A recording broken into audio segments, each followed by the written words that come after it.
we should give up. When the going gets tough and I wanna give up, I will trust in you. 'Cause you're always gonna lead, always gonna lead, always gonna lead me through. When I'm feeling overwhelmed and almost wanna quit, I will not give in. 'Cause you're giving me strength, giving me strength, the strength to start again. Singing, everybody, come on, let's keep going. Ooh, ooh, ooh, ooh. We're never gonna give up, no. Oh, everybody, come on, let's keep moving. Yeah. Ooh, ooh, ooh, ooh. We're never gonna give up, no. Never gonna give up. Never gonna give up. Never gonna give up. Never gonna give up. No, never gonna give up, no. When I'm feeling like I can't finish where I started, I will look to you. Jesus showed me how. Jesus showed me how to follow you. Singing, everybody, come on, let's keep going. Ooh, ooh, ooh, ooh. We're never gonna give up, no. Oh, everybody, come on, let's keep moving. Yeah. Ooh, ooh, ooh, ooh. We're never gonna give up, no. Never gonna give up.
Welcome to Story Lab.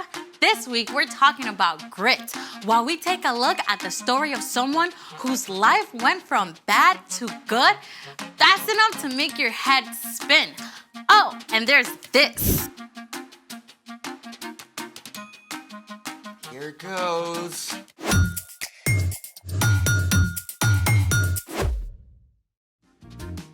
Hey, I'm Amaya, And I'm Zeke. and we're talking about grit, which is refusing to give up when life gets hard. What's under the plates? I don't know, actually. How do you not know? Well, today's story includes a mysterious dream with food. So, mystery food challenge. This is great. Those plates could be filled with all sorts of awesome, weird flavored gummies.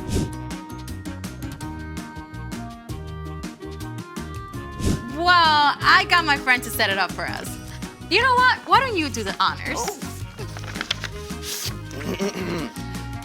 Mystery vegetable challenge. The Mystery Vegetable Challenge. Oh, I have a bad feeling about this, all the way from my taste buds down to my stomach. Oh, come on. Vegetables can be tasty. Only with ranch dressing. Oh, do we get ranch? I don't know. Let me see. Okay, it says here that we each pick a dish, then we see who can finish eating whatever vegetable they get. I don't know. Come on, you can totally do this. Grit, remember? Can I cook mine with bacon? Just pick. Fine. Here goes.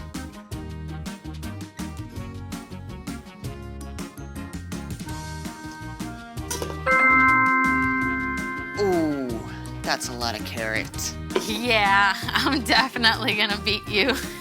You don't even know what your veggie is yet. Yeah, but I like vegetables. They're good for you. Just pick. All right.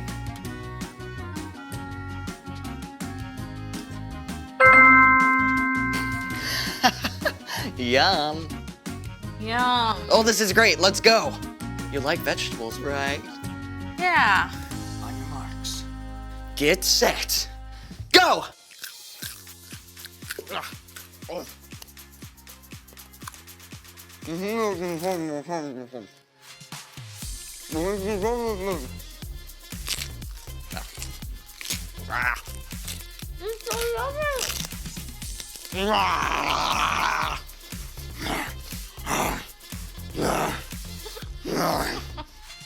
I'm gonna beat you.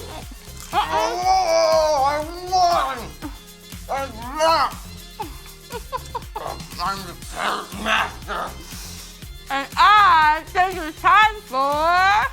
The story before the story. Today, we're in the very first book of the Old Testament, Genesis. God created the whole amazing world, but people turned away and broke their relationship with God.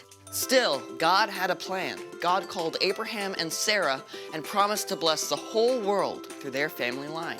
One of Abraham's great-grandkids, Joseph, was sold into slavery in Egypt by his own brothers and then thrown in prison even though he done nothing wrong.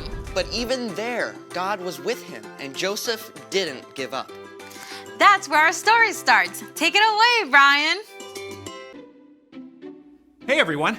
Well, we are at the bottom of the roller coaster in Joseph's life. Let's find out if it gets any better. During his time in prison, Joseph had interpreted the dream of Pharaoh's drink taster and asked the man to put in a good word for him, remember? But the drink taster forgot, until 2 years later when Pharaoh called his advisors together. I had 2 dreams last night. Who can tell me what they mean? No one could help Pharaoh until the drink taster, finally remembered Joseph. Pharaoh called for Joseph at once. Now, it must have been a serious shock to be pulled out of prison after so many years and marched straight into the palace. I've heard you can tell what dreams mean. Oh, I can't do it. But God will give the answer. I saw 7 fat cows come out of the river, but then 7 thin, ugly cows came up after and ate the fat cows. After that, I dreamed about 7 full heads of grain on a stem. 7 weak, thin heads grew up after them and swallowed up the 7 good heads. God has shown you what will happen. 7 good years with plenty of food are coming. but then 7 years without enough food will follow. Pharaoh should look for a wise, understanding man to take charge and store some of the food in the good years so there will be food to use later. God has made all this known to you. I'm putting you in charge of the whole land of Egypt. Think about it. It had been years from the time Joseph's brothers sold him until he was taken out of prison. And then, in a single morning, he was made second in command of the whole land of Egypt. Joseph traveled all over Egypt and helped to store up grain during the 7 plentiful years. And when the years of hunger began, Pharaoh sent everyone to Joseph to buy food. Now, the famine spread far beyond Egypt. It even reached into Canaan, where Joseph's father Jacob and Joseph's brothers lived. And they soon became desperate for something to eat. I've heard there's grain in Egypt. Go buy some for us so we won't die. Jacob would not let his youngest son, Benjamin, go. But the older 10 brothers made the long journey to Egypt and came before Joseph. Joseph's brothers bowed down to him, just as Joseph had dreamed about so long before. We've come to buy grain. We're hungry. Joseph recognized them, but they did not know who he was, so Joseph decided to test them. You're spies! No, we were 12 brothers, sons of one man in the land of Canaan. Our youngest brother is now with our father, and one brother is gone. Joseph continued to test his brothers. He ordered them to leave Simeon behind, return home, and come back with Benjamin as proof of their innocence. Joseph had their sacks filled with grain and sent them away. Along the way, the brothers discovered that their money had been returned. When they arrived home, they showed Jacob the grain and told him everything that had happened. We have to take Benjamin back with us. Joseph is gone. Simeon is gone. I won't let you take Benjamin. At first, Jacob refused to let Benjamin go, but soon, all the grain brought from Egypt was gone. Go back. Buy us a little more food. The man warned us we can't return without Benjamin. I promise to keep him safe. All right, but take gifts along. Take twice the money. May God cause this man to show you mercy. Once again, the brothers made the long trek to Egypt, this time with Benjamin. When they arrived, Joseph ordered that the brothers be taken to his own house, where a special meal was prepared. Is your father still living? He is alive and well. When Joseph heard that his father was still alive and saw his younger brother Benjamin, he was so moved, he left the room and wept. Then a short time later, at last, Joseph told his brothers who he was. I am your brother Joseph, the one you sold into Egypt. But don't be angry with yourselves. God sent me ahead of you to save many lives. Then Joseph hugged his brothers and wept. He forgave them. He told them to return to Canaan and bring Jacob and the rest of the families to live in Egypt, where they would have enough food, and that's exactly what happened. Joseph's entire family packed up and traveled to Egypt. Joseph finally saw his father Jacob again. The whole family settled in a place called Goshen and had enough to eat through the rest of the famine. The end. That is epic. I mean, Joseph's brothers did something terrible. Yeah, but God flipped it upside down. God made sure that Joseph was in the right place at the right time with the power to save his whole family. Yeah, that's right. Jacob's family actually became the Israelites. And remember, God promised to bless the whole world through them. In fact, hundreds of years later, Jesus was born into Jacob's family line. Through the life and death and resurrection of Jesus, every single one of us can be forgiven. Phew. So, what's our part in the story? Well, Joseph held on through some difficult times, right? But all those hard pieces ended up leading to something amazing. So, we can look at how God worked in Joseph's story and trust that God is at work in our lives too. Oh yeah, absolutely. God is big enough and amazing enough to take something that seems awful and still work out a good ending. Like if you have to move away from your friends. Or maybe you get sick right before a big trip you've been super excited about. God can see the bigger story, even if we can't. God knows how things will be made right in the end. Yeah, we might just have to wait a little longer than we like. You know what? I think you two got it. See you next time. So here's the thing. Hold on, because there's a bigger story, and that can give you grit. You really don't have to finish that. Oh, you bet I am, because the bigger story for this broccoli is sauteed with some bacon. Well, we can't finish without finding out what's in the last dish.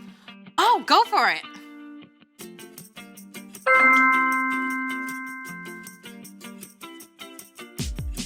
Seriously? Don't worry. I got this. Watch this. Impressive. Thanks for joining us in the Story Lab. See you next time.